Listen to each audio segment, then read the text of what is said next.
The storm howls across the Arctic shoreline with a voice that bends the world into white nothingness, and through that blinding chaos a lone Inuit hunter scans the ice for seal tracks, only to find instead a shape half buried in snow, a woman curled around her own trembling breath like a fading ember refusing to die.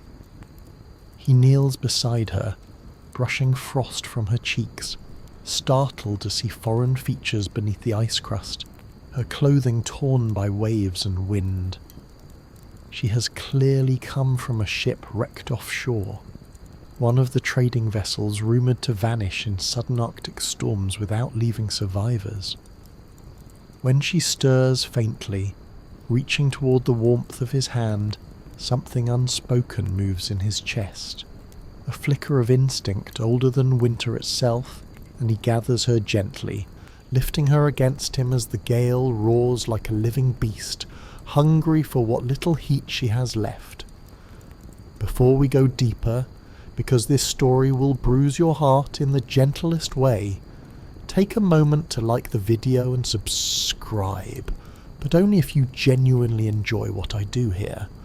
Forced loyalty has never saved explorers, lovers, or anyone wandering too close to the edges of the world. Tell me where you're listening from and what time it is.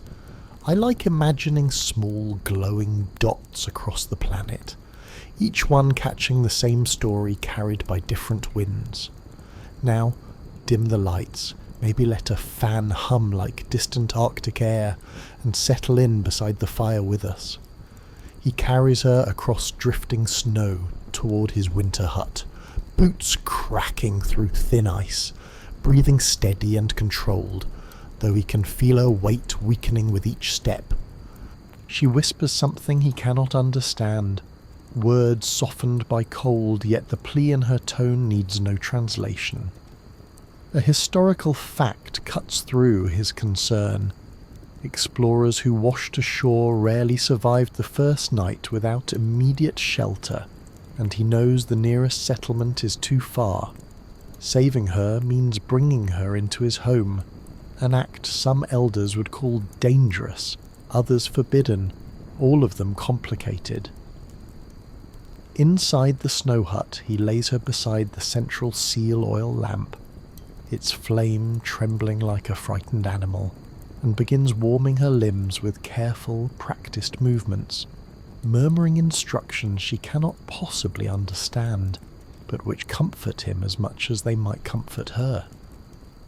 Her eyes open briefly, catching a glimpse of his face illuminated by firelight, and something like gratitude ripples across her expression, soft, fragile, and impossibly human in a landscape that devours softness without mercy. Still, she clings to it like a spark refusing to go out. He offers her warm water melted from ice, lifting the cup to her lips when her hands refuse to stop shaking, and for a heartbeat their breaths mingle in the narrowness of the hut, a closeness dictated by survival, yet carrying a tenderness neither expected tonight. A quirky northern superstition drifts through his mind. Elders claim that souls who survive their first Arctic night together become bound by invisible thread, and he almost smiles, shaking off the thought, though part of him wonders whether the thread has already looped quietly around them. As she drifts into uneasy sleep, he watches the storm claw at the hut walls. Snow piling like white dunes outside, sealing them into a fragile pocket of warmth carved from a world that kills without hesitation, a world where strangers rarely meet except in moments carved by fate. Historians still argue whether early Arctic encounters between Inuit peoples and foreign castaways leaned towards conflict or compassion, debating accounts distorted by distance and translation. But tonight the debate feels irrelevant, because compassion has taken root here, in the glow of a lamp that refuses to flicker out. He adjusts the furs around her shoulders, careful not to brush the bruises darkening her skin, and he feels a quiet vow forming in his chest. She survived the sea, the storm and the cold. He will not let her fight the next battle alone. Outside, the blizzard softens into a low whisper, and inside the hut 2 lives begin to orbit one another, tethered not by shared language or destiny, but by warmth, necessity, and the faint, fragile beginning of something the Arctic rarely allows. A fire waiting to grow.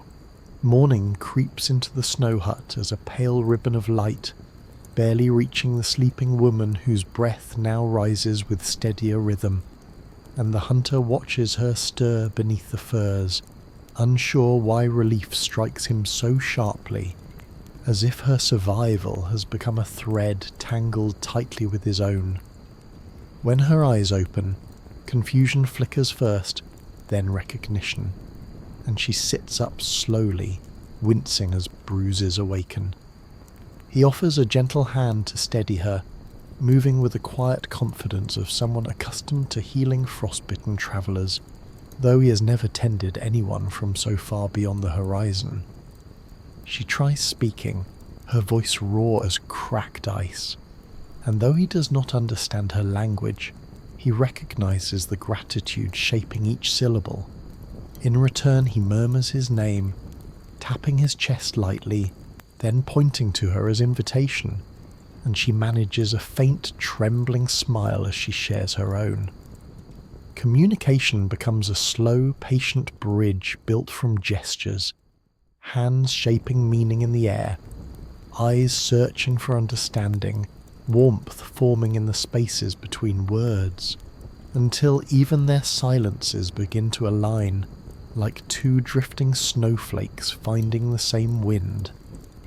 He offers her dried fish softened in warm broth, watching to ensure she can swallow without pain, and she touches the bowl with both hands in a gesture of thanks from her culture, a movement delicate enough to make something inside him tighten unexpectedly. A historical fact surfaces in his thoughts. Some shipwrecked foreigners tried to flee back to sea out of fear, but those who stayed often learned that Inuit survival was a balance of knowledge, trust, and community. He wonders whether she will choose to stay long enough to learn any of it. Later he shows her how to sit close to the seal oil lamp to warm her hands without burning them, guiding her wrists carefully, and she looks up at him with an openness so vulnerable it sends warmth rushing through him, more quickly than the fire itself. Outside, the wind softens to a steady sigh brushing against the snow blocks of the hut, and she tests her strength by standing, steadying herself on his outstretched arm, a simple contact that carries the quiet shock of 2 worlds meeting in a single shared breath. A quirky local superstition enters her mind, something she once read about northern hunters believing that strangers rescued during storms bring either blessings or misfortune depending on their first spoken word, and she wonders which fate she's already set in motion by whispering her thank you. They spend the afternoon drawing in the snow outside the hut, tracing simple images, her ship, his village, a seal, the shape of the sun. He laughs softly at her attempts, and though she cannot understand the words, she feels the warmth beneath them like a lantern glowing through frost. Historians still argue whether early contacts between Arctic communities and foreign castaways sparked empathy or suspicion, citing journals where kindness and fear often coexisted uneasily. But as she watches him carve a protective circle in the snow around the hut, she feels no fear, only the steady bloom of trust.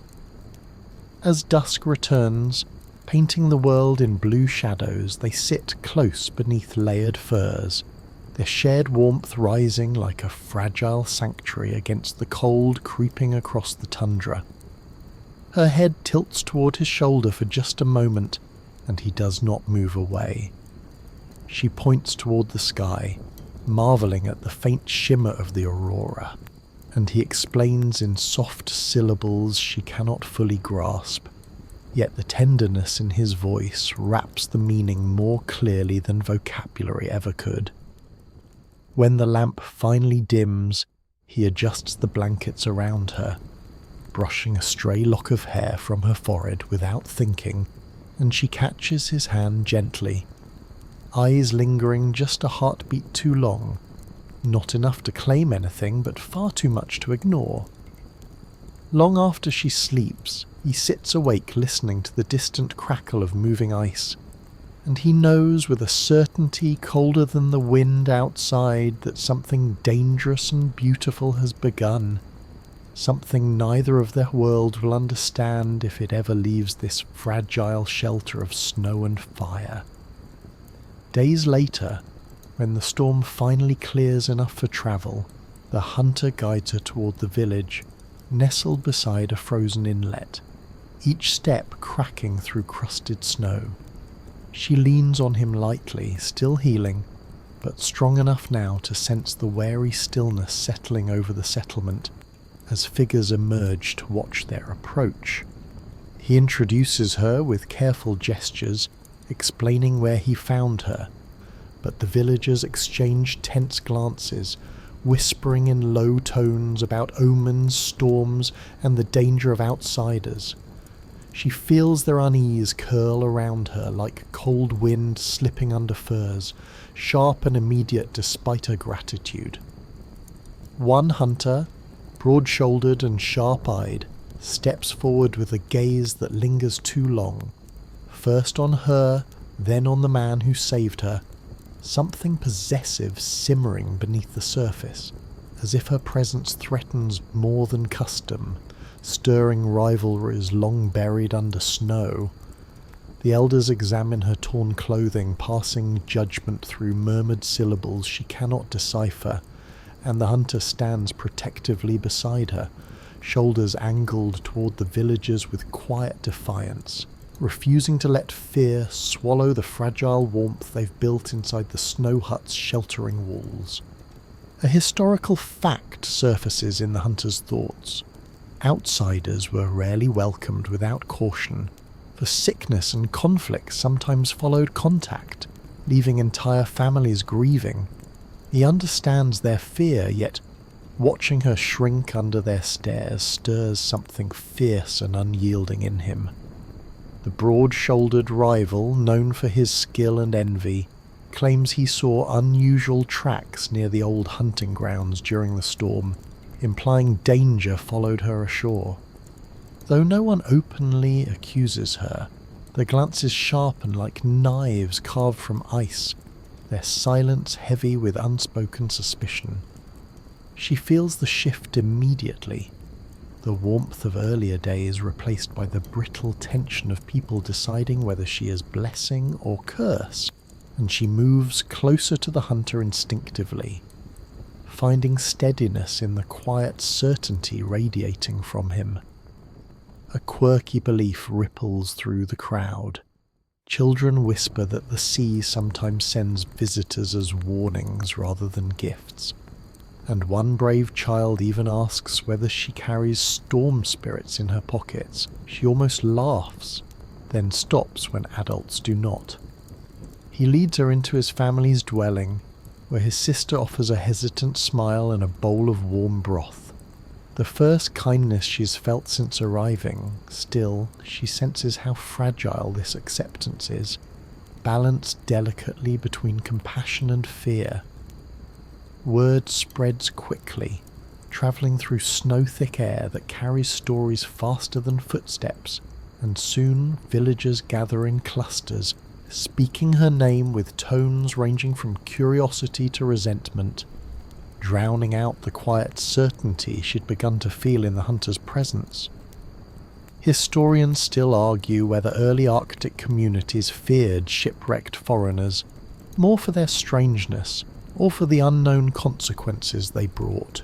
Disease, conflict, shifting alliances. But standing in the village centre, she realises fear rarely needs a reason beyond difference. That night, As she helps the hunter repair fishing lines by lamplight, she senses him growing more alert, listening for footsteps outside, protective tension humming beneath his calm exterior, as if he expects trouble to slip under the door like drifting snow. He tells her softly, using gestures and a few shared words, that some hunters resent him for bringing her home, believing he has invited misfortune. She touches his hand then, offering gratitude, an apology, and something quieter that neither of them tries to name. Outside, the rival hunter watches their shadowed silhouettes through a curtain of frost, jaw clenched, eyes hard with something darker than suspicion, jealousy, sharpened by pride and fear, a combination that breaks more than ice when left unchecked. As the night deepens, the wind rises again, brushing the walls with restless fingers, and she senses the village turning against them one uneasy heartbeat at a time, slower than a storm, quieter than betrayal, but just as unstoppable. Tension tightens across the village like a snare the next morning, when fresh snow reveals footprints circling the hunter's dwelling, tracks that do not belong to either of them, spaced deliberately as though someone intended the prints to be discovered and interpreted as a sign of threat. He kneels beside them, fingertips brushing the packed snow, and his jaw hardens. These steps were made by a practiced hunter, heavy heel, light toe, someone trained to stalk seals across thin ice, and the direction points unmistakably toward the rival, who's been watching them too closely since her arrival.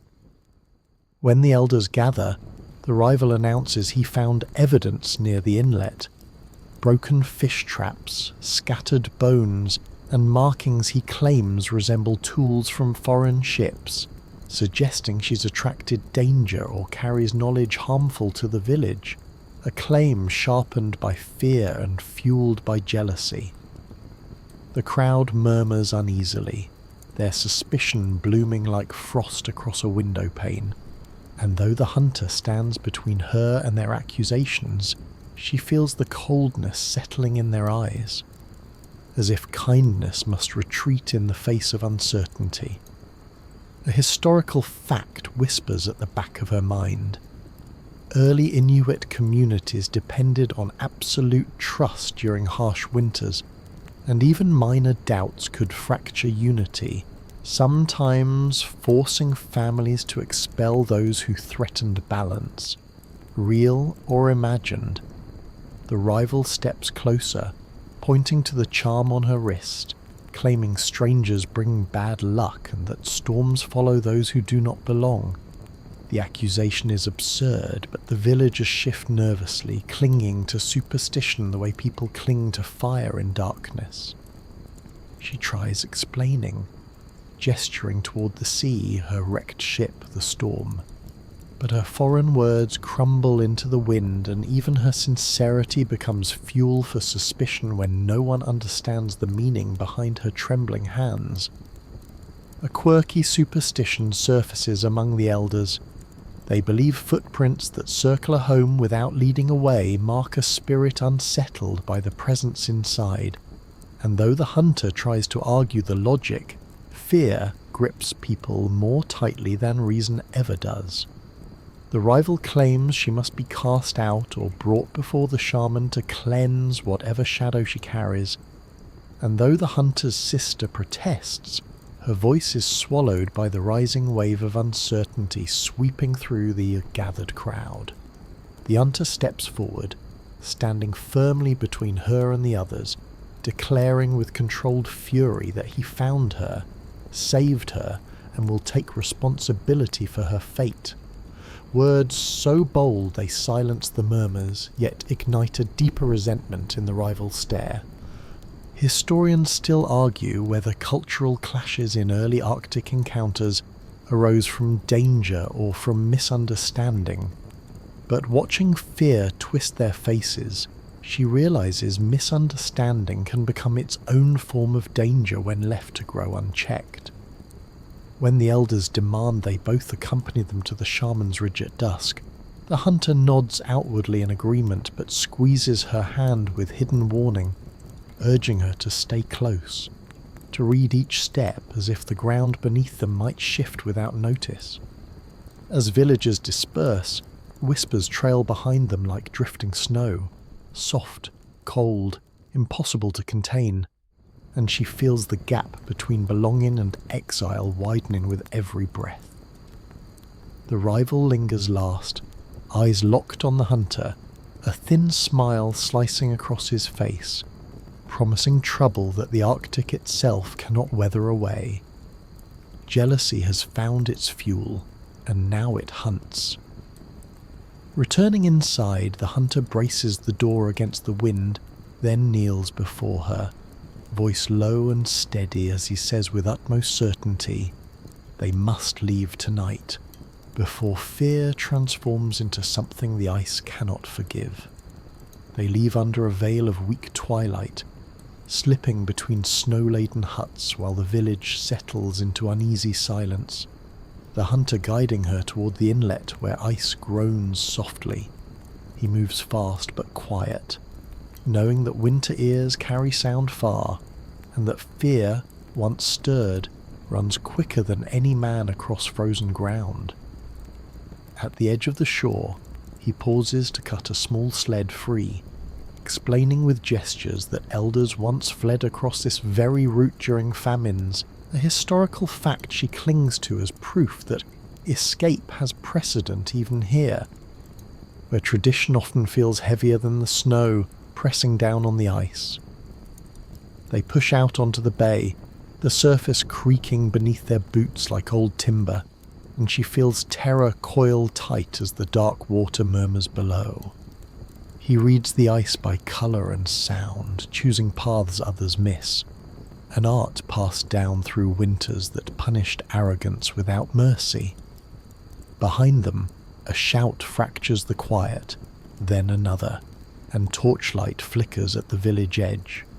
The rival has roused a pursuit, jealousy sharpened into righteousness, and the hunter urges her forward, gripping the sled rope as if he can drag both of them through fear by sheer resolve. A quirky northern belief flits through her thoughts. Travellers say ice listens for hesitation and breaks beneath doubt, so she forces herself to move with confidence she does not feel, matching his steps, trusting that belief might be as strong as steel when courage falters. They reach pressure ridges where ice heaves into jagged forms, and he steers them through narrow passages, warning her to step exactly where he steps. Historians still argue whether fugitives could truly outpace pursuers on winter ice, but tonight the answer depends on trust, not theory. Wind rises, sweeping snow into blinding sheets, erasing tracks almost as quickly as they form, and for a moment hope flares until the bay answers with a deep hollow crack that stops them both cold, the sound of the world reminding them how thin the margin has become. He pulls her close, speaking urgently about a shelter ahead, a trapper's cabin abandoned seasons ago, and she nods, heart hammering, knowing that safety here is always temporary, borrowed from luck and paid back with vigilance. As they move again, she reaches for his hand without thinking, and he tightens his grip, a silent vow that he will not let fear decide their fate. In that clasp, something unspoken settles between them, steadier than the ice beneath their feet. The torches fall back, swallowed by wind and distance, and as the aurora flickers faintly above, she understands that leaving has already changed everything, because love, once chosen under pursuit, is no longer an accident but a direction they must now follow together. They reach the abandoned trapper's cabin just as night seals the horizon, its low wooden frame half buried in snowdrifts, and though the structure groans under wind pressure, it offers refuge enough to slow their breathing. Inside, the hunter lights a small fire, the flame casting long shadows that stretch and soften the fear clinging to them both. She sinks onto a bench, hands shaking not only from cold but from the weight of everything left behind. Ship, language, certainty, and as the fire warms her cheeks, she finally allows herself to cry quietly, a release she has denied since the sea tore her from one world and threw her into another. He sits across from her, unsure at first how to bridge this moment, then offers her a cup of melted snow mixed with a pinch of fat, explaining in halting gestures that strength returns faster when warmth enters slowly, a knowledge passed down through winters where rushing survival often meant death. A historical fact drifts between them. Many Arctic trappers vanished after a single winter, unable to adapt to isolation as much as cold, and she wonders whether she has already crossed that invisible line, choosing a life measured not by comfort but by who stands beside her when the fire burns low. As the wind batters the cabin walls, she speaks at last, voice steady despite its accent, telling him about the ship, how it broke against ice, how she watched the sea swallow friends whose names still echo in her dreams. And he listens without interruption, eyes dark with a respect deeper than pity. He responds in fragments of her language he's picked up from traders, explaining that he too knows loss, that hunters disappear every winter, claimed by storms that leave no bodies to mourn, and in that shared understanding grief becomes a bridge rather than a divide. A quirky Arctic belief surfaces in his memory. Elders say when two strangers share fire during danger, their spirits borrow strength from one another, and though he once dismissed such talk as comfort for children, he feels its truth now, warming places no flame could reach. She reaches across the small space, touching his wrist lightly, and he does not pull away. Instead, he turns his hand upward, letting her fingers rest there as if permission itself has become an offering, quiet and deliberate. Historians still argue whether bonds formed under survival pressure endure once danger passes, debating journals that romanticize hardship, but here, in the hush between gusts, their closeness feels less like desperation and more like recognition. Two lives aligning because the world gave them no other choice. When sleep finally claims them, they rest near the fire, not quite touching yet close enough to share warmth, and as embers pulse gently in the dark, both understand that whatever waits beyond this cabin, return, exile, or loss, will now be faced together, because the fire they found has already changed its shape.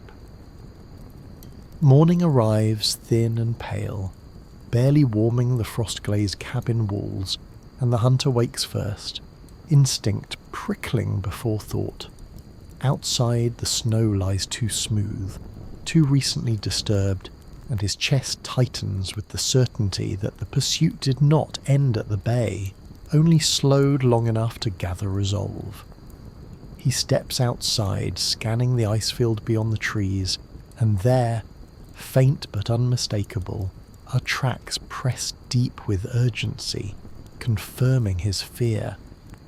The rival and two others have followed, guided by jealousy and duty twisted together, because in winters this harsh, suspicion often convinces men they are acting in the name of survival.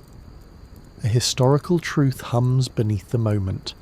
Arctic conflicts were rarely loud or sudden, but quiet, deliberate, and shaped by necessity, and the hunter knows confrontation here will not come with shouting, but with choices that leave no space for retreat once made. When she joins him at the doorway, reading the tension in his shoulders, he does not soften the truth.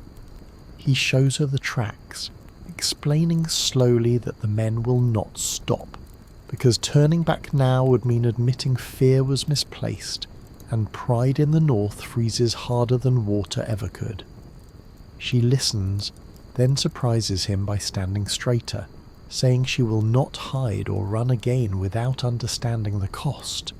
The sea has already taken enough from her, she explains, and whatever happens next, she wants it chosen, not forced by panic or silence.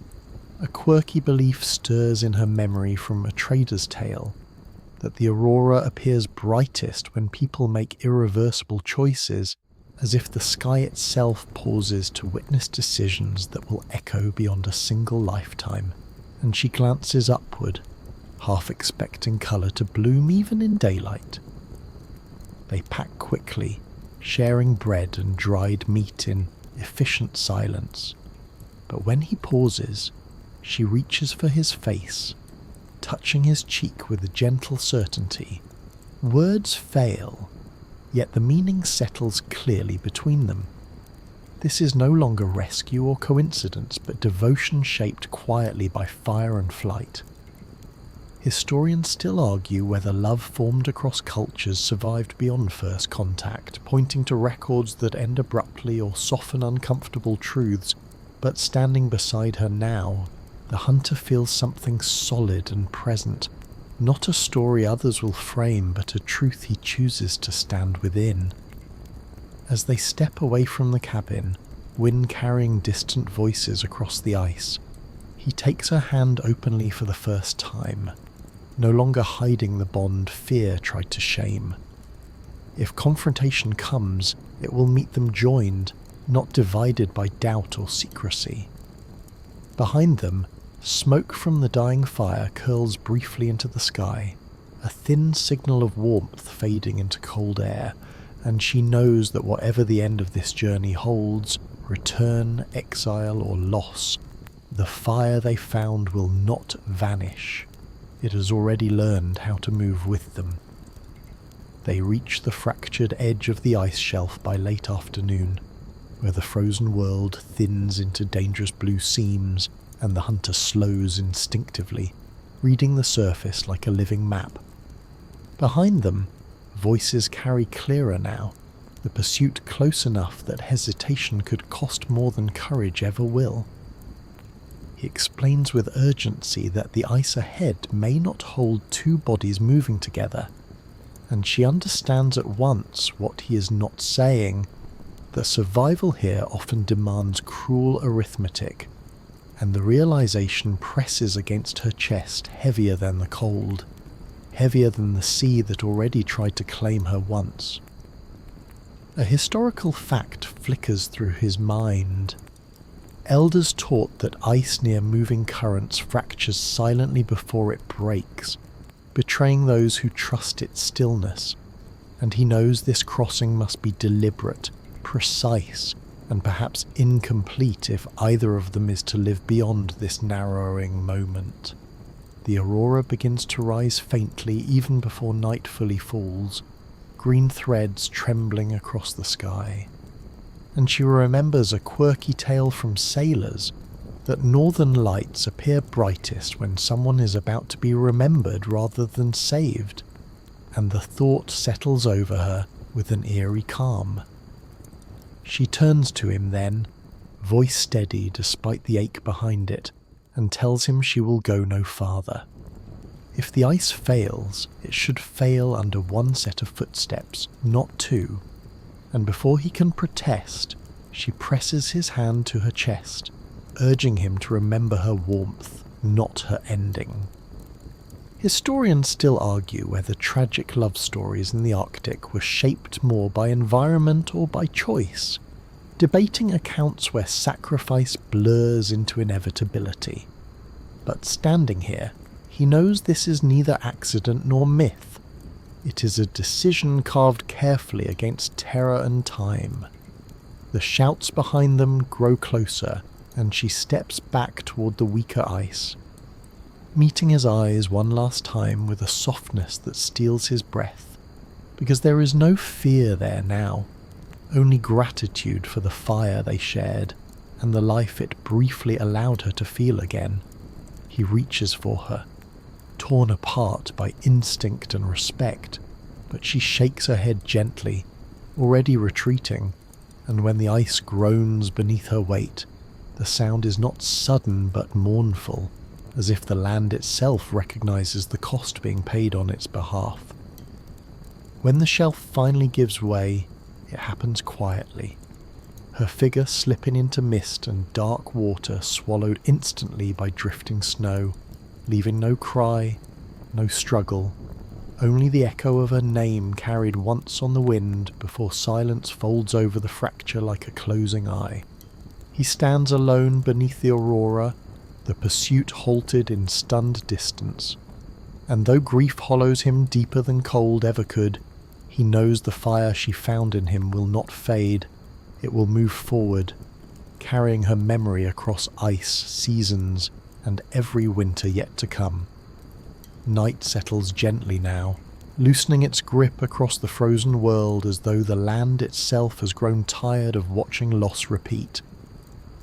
The ice field lies quiet beneath the drifting curtains of aurora, light moving slowly, patiently, with no urgency left to prove. Somewhere near that broken edge, snow begins its careful work of covering what happened, smoothing sharpness into silence. The hunter walks on alone, breath steady, steps measured, carrying no proof of what he loved except the warmth it left behind inside his chest. There are no songs sung here, no markers raised, only memory, which in the Arctic has always mattered more than stone. Fires are remembered, names are carried, the land listens. Far from ships and villages, from language and blame, her story dissolves into the rhythm of wind and tide. Perhaps that is mercy. Perhaps it is simply the way the North keeps what it claims, quietly, without spectacle, without cruelty, without permission. Love, too, is taken this way sometimes, not erased, just folded into the larger silence. If you're still listening, let your breathing slow a little. Let the tension soften from your shoulders. Stories like this are not meant to leave you shaken, but steadied. Reminders that even in the harshest places, warmth appears briefly, honestly, and without condition. The fire does not die because it was brief. It lives because it was real. End of script. Wishing you a wonderful day ahead. May everything unfold kindly for you.